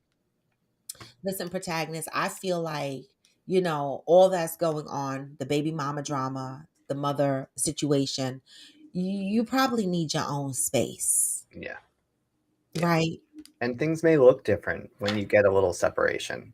Yeah. You're able to view things from a different perspective Mm-hmm. once you process, because once you're in that situation, it's like a festering wound that would Yeah. never heal. Yeah. It's just someone's picking the scab constantly, and Yeah. that's not a good way to be. There's a song. That's out. And I love it. And it says, the phrase in the song says, you cannot heal in the same space that hurt you. Mm. It's a deep song. Google Didn't that. we just talk about that? Yeah. Yeah.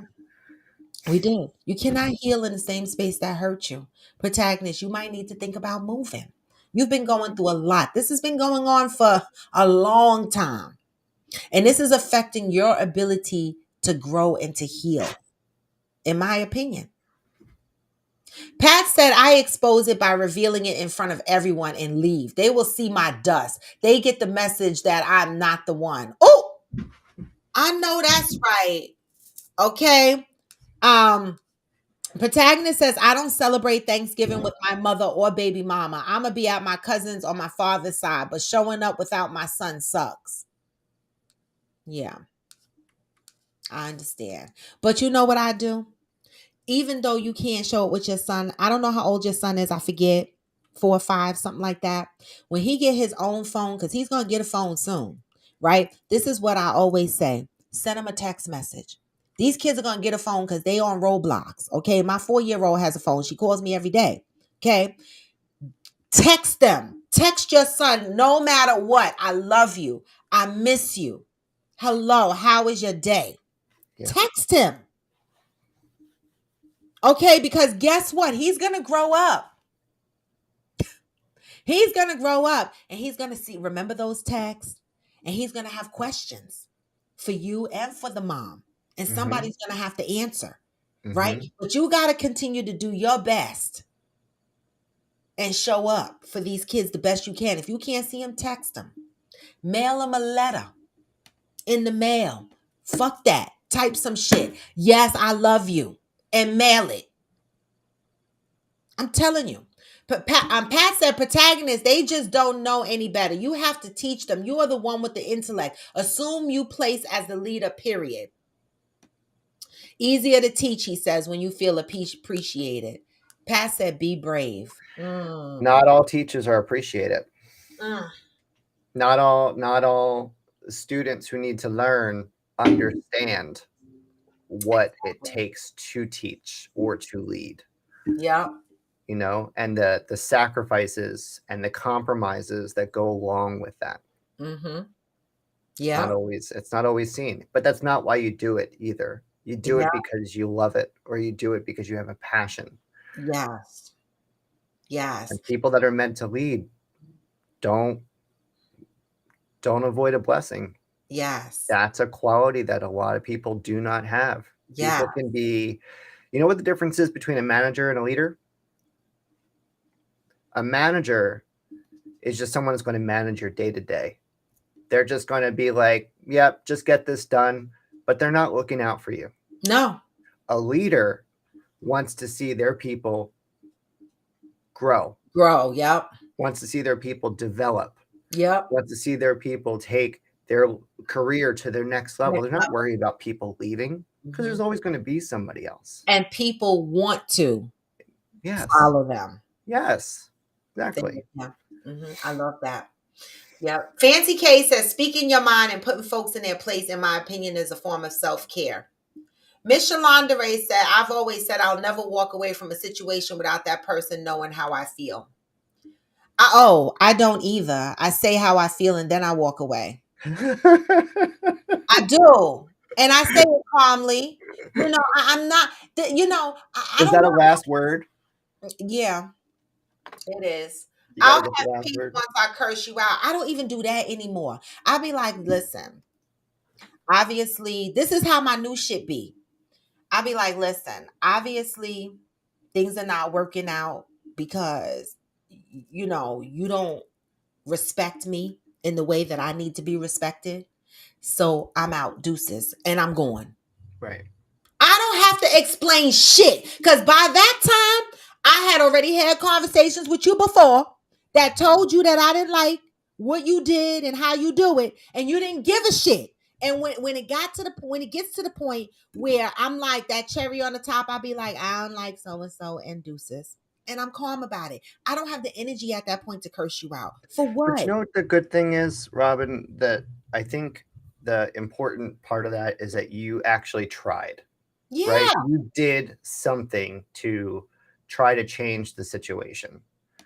And that I think everyone should do, Yeah. right? Some people it can be debilitating, and I understand that. I'm dealing with a situation where I got a text on Monday and a text on Wednesday, and I still haven't responded because I don't want to deal with the situation, I'm I, you know? I But get it. at the same time, I know I have to, Mhm. and I'm just trying to work through Throw it. it. And it may not be in their timeline, but it's in mine, right? And I have to worry about what's up here and how it's going to affect me and Yeah. what that means going forward for me. Exact Zen, I could tongue kiss you even though you don't want to. I could throw my whole tongue down I your throat would right kiss now. you. I would tongue kiss Okay? you. Because listen, I'm gonna tell you no lie. That same exact shit happened to me recently where someone was texting me and I said, you know what? I can't deal with this right now. This is triggering me. You know, I need time. I will get back to you. And they were like, no, if you can't talk to me now, then don't talk to me, period. So I said, okay, period. Right? Because people that's bullying. Yeah. That is bullying because look what you said. You got a text on Monday and another text on Wednesday, and you still haven't responded to it because you need to deal with it in your own time. This is where people have to respect your boundaries. Everything is not going to be in the time of the other person, right? Especially when you know maybe this is something difficult that the person is dealing with. And I went the extra step to say to the person, if you're triggering me, I cannot deal with this right now. I will talk to you later. So I did respond, but no, it wasn't good enough because they wanted to chop me up at that moment. Mm. You understand what I'm saying? And I wasn't in the mood for it because I know how I am and I'm in my healing season and I'm not trying to go there. I'm trying Yeah. to be peace, love, and grease. You understand what I'm saying? And I don't need anybody to take me to levels. And so I said, okay, so since I couldn't speak then I won't speak. Because no one is going to control how the fuck I cope with shit. Mm-hmm. And that is that last thing on that list that I shared, respecting your nose. People in your life need to respect your nose. If you say no, I cannot deal with this right now, they need to respect that. If you say no for anything, they need to respect that. Period.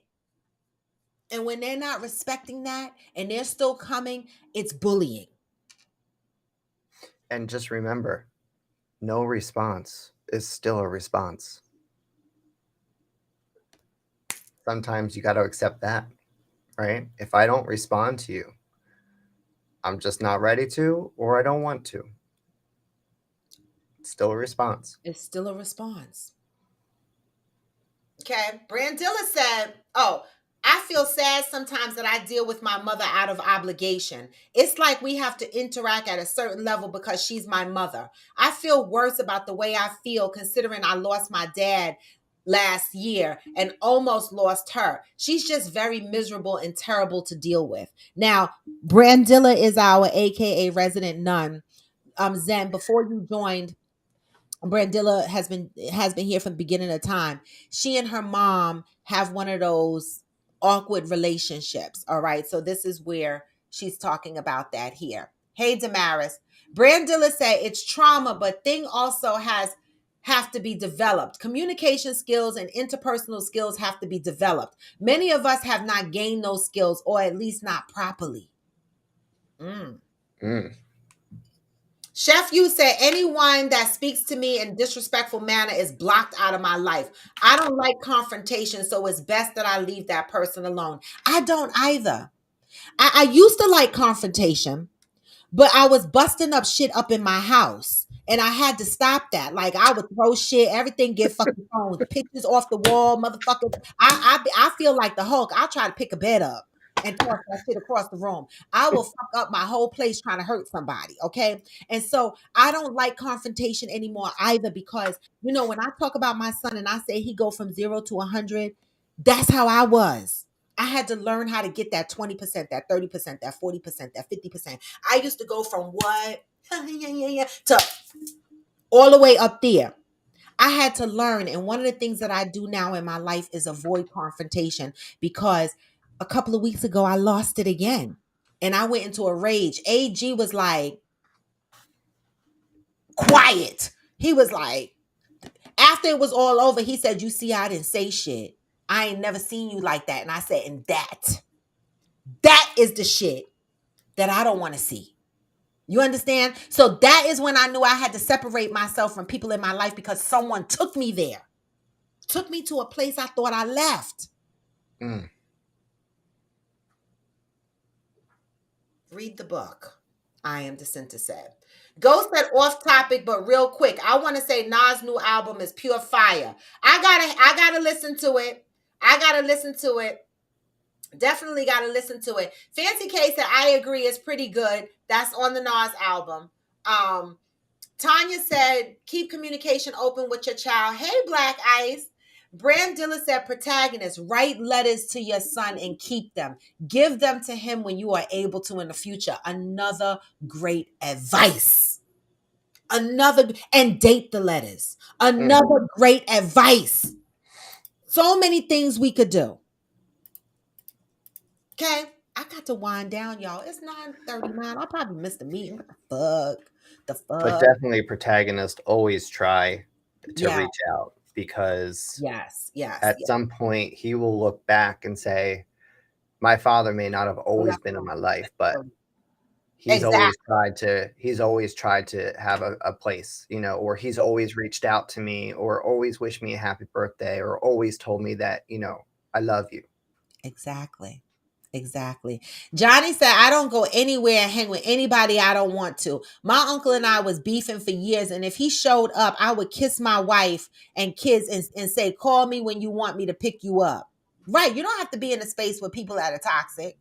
Protagonist says, I'll be 36 in 7 days and I don't feel appreciated. Do you appreciate yourself? Start thinking about that. First thing you need to do is deal with how you feel about yourself. Right? Don't put everything on how other people feel about you. Right? Focus on how you feel about yourself. I do it. You focus on how you feel about yourself, or you No, I put what everybody else's thinks about me on me. Yeah. But the things that I think they think, right? Not what they actually think. Because you're an overthinker. I'm my own worst enemy. Yeah. I'm hardest on myself. Yeah. But that comes from somewhere. That's a level of insecurity. Yes. Yeah. Yeah.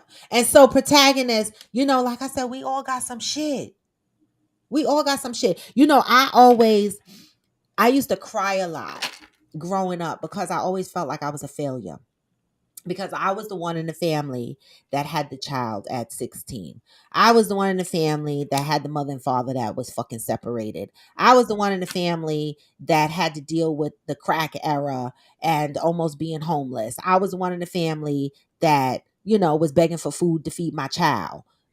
I was the one in the family that always felt like I've been going through some things. And meanwhile, I look at my other cousins and shit, and they be laughing and joking and living life and shit like that. And I was always out there like just not feeling appreciated, nothing felt like a failure. I felt like my life was nothing. Right? But I don't know, by the grace of God, I kept going to school. I kept doing what I needed to do. But even with all of that, I still went through years feeling less than. Right? Which rolled over to the men that I chose in my life. I had to learn to appreciate myself, appreciate my own power, and understand the same love that I want to give to everybody else. I had to realize I wasn't even pouring that into myself. But in this season, in my healing season, I am loving myself. And some people are going to be offended by the love that I'm giving myself because it's going to take away from the love that I'm giving to them. But I don't care. Not right now. I don't. Okay. And this is why I tell people, don't wait until you get double nickels to start caring about your life and start putting yourself first. Yeah. Okay. A lot of times we don't live. We go from having kids, then we go to having grandkids, then we go to just trying to, they want you to be a grandmother, they want you to do this, they want you to do that. And then you realize your life, you're not living for yourself. You're living for everybody else. Right? And so when I posted that shit that said, ask somebody else to do it. This is my year. Ask somebody else to fucking do it. Because I'm busy focusing on me. Sometimes we got to do that so that we can appreciate ourselves. So, protagonist, that's a message to yourself. Step back and learn to love yourself and appreciate yourself. And that energy that you give off, you're going to attract people that appreciate you because they're going to see that you appreciate yourself and you love yourself. Right. Right. I know, Angel. Angel's still on this book talking about this book is so damn deep. I know. We got to read the book. Cheryl Lee said, I got to read the last bit of comments and then I got to close, y'all. It's almost 10 o'clock. Cheryl Lee said, do you not feel the uncle has a certain amount of control over you when you're the one that has to remove yourself from the family gatherings? That's a deep question for 9:40 in the morning. What the hell? That's a good one. I am destined to say yes. Bully likes when you get quiet. They feel like they have won the battle. Okay. Protagonist says, I'm the person that people leave and then try to ease their way back into, but once I'm crossed, I can't forget. Wait, Shirley said, what kind of horse is that you have? What dog is that? It's my Roddy. He has a big dog. Listen, the other dogs he had when I used to go to his house, what was the dog's name who used to beat me with his tail? Michigan. Michigan. Oh my God. His dogs be like big babies. Like they're not little lap dogs at all, as you can see, but they want to be up on your lap. And so when I went there, I was sitting down and this dog came and rubbed up on me and his tail went to flagging. It was like I took a beating. I was like, I'm not sure if I'm getting whipped over here or the fuck does he love me? But you always have nice, pleasant dogs. You really do. All right, y'all. Wait, protagonist said I have like 4 jobs. Come on, protagonist now. Then you should be able to move. Right. What's going on now? What are you waiting for? I don't know. Maybe are you scared to live by yourself? Maybe it's being in Boston. Maybe that's the point. Maybe that's the problem. Because it's expensive. Boston. You think it's expensive or because it's racist? What? Up there. Yeah. Yeah, protagonist, move from Boston. What's near Boston? Where else can he go? Come down here. You know you're not out here talking, protagonist. I see you doing your cash apps and stuff like that. I see you taking your bottles, the bottles to the dispensary to collect the money for the bottles. I see you bartending. I see you doing your 7 incomes. Those are the 4 things I see you doing. I'm paying attention. I told you I watch you. But still, is it making you enough money to pay $2,000 a month rent? Right. That's what I'm asking. And if it's not, then you might have to get a 5th job that could pay the $2,000 a month rent is what I'm saying. And if you're bartending, you could actually make pretty good money bartending. So if you're not getting the money there, then go somewhere else. Go to some of these bars. When I worked at a bar, I was freaking pulling in at least, and that was a 2nd job, I was pulling in at least $4,000 to $5,000 a month. That's what I'm saying. If you're in a busy place, then there shouldn't be an issue. What the fuck am I doing? Let me Google bar. Let me get my bar license. How long it take for me to be a mixologist? Because the fuck, I could work at. They got this bar over here called Feathers. It's a gay bar. I could work right here. Oh my God, Feathers! Oh, you been to Feathers, girl? You been to Feathers? That was like when I was young. Oh my God, I live right by Feathers. Holy shit! Oh my God, that fucking brought back a whole wave of drugs.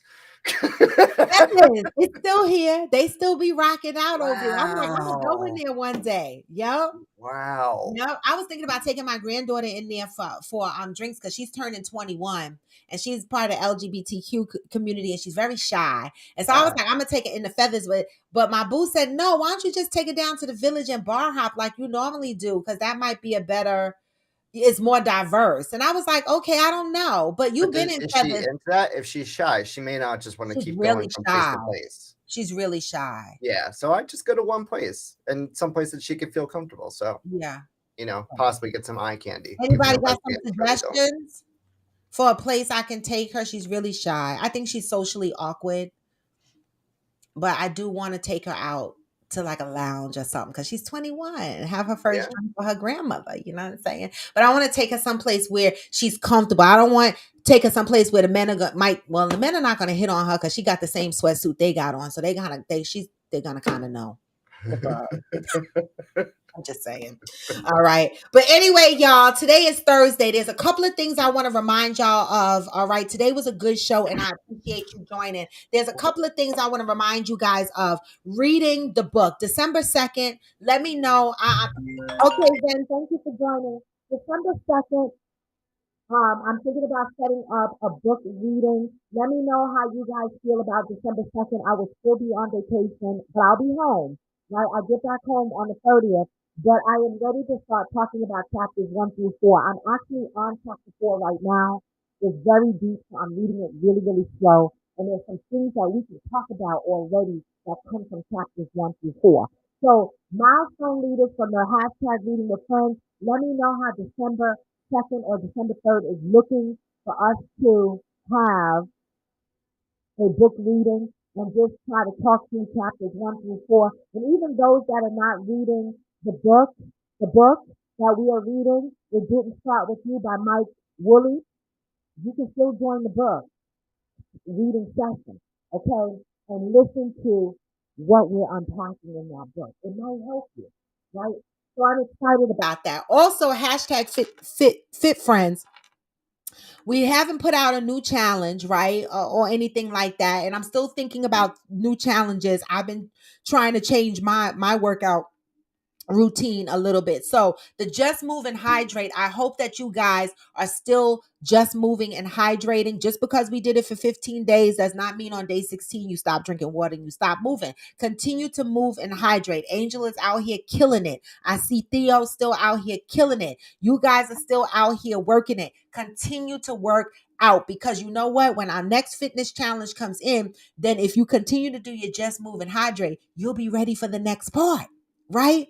You'll be ready for the next part. Again, for anybody that's planning on running marathons, doing anything for the community, please let us know. If we live in your area, okay, please, if we live in your area, please, people, come out and support each other in anything that we're doing, whether it's a race, whether we're feeding the hungry, whatever it is we are doing, performances, anything to support each other, pop-up shops. If we live in the same community, please go out and show some damn support. All right.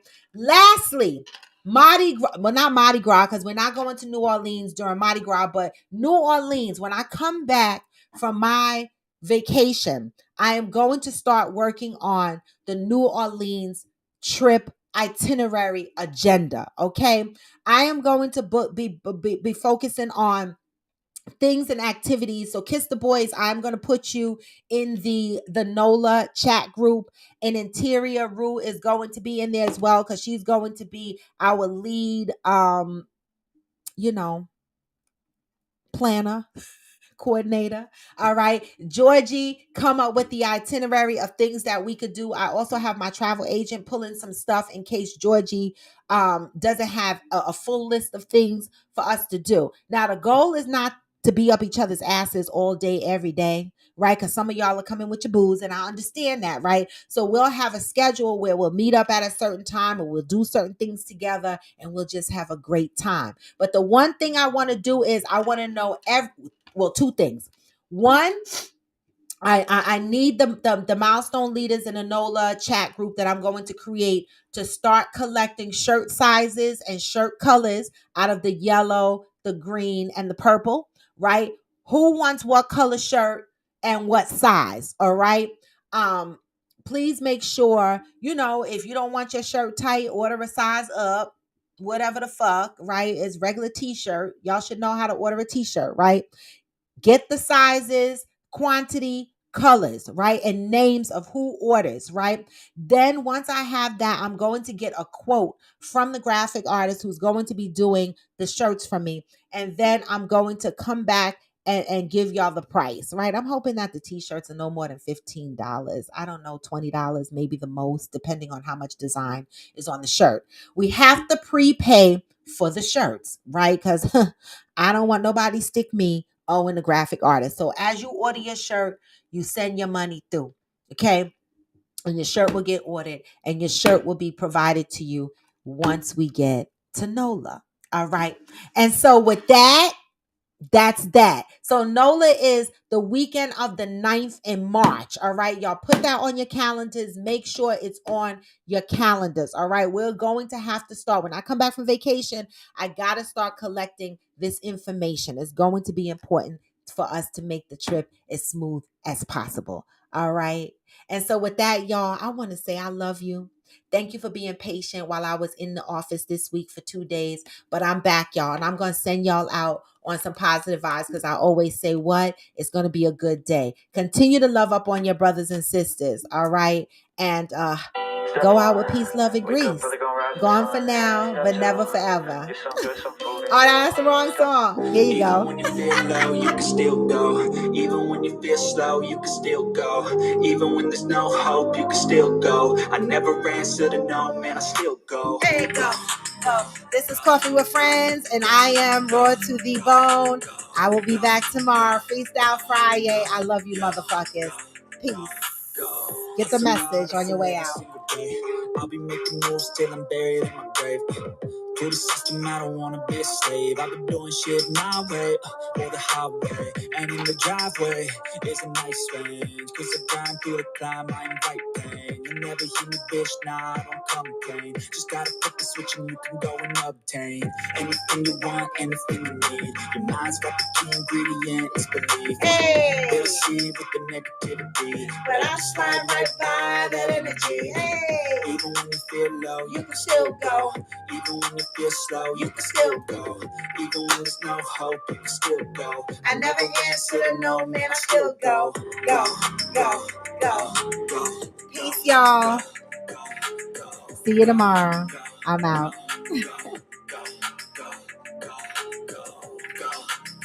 What?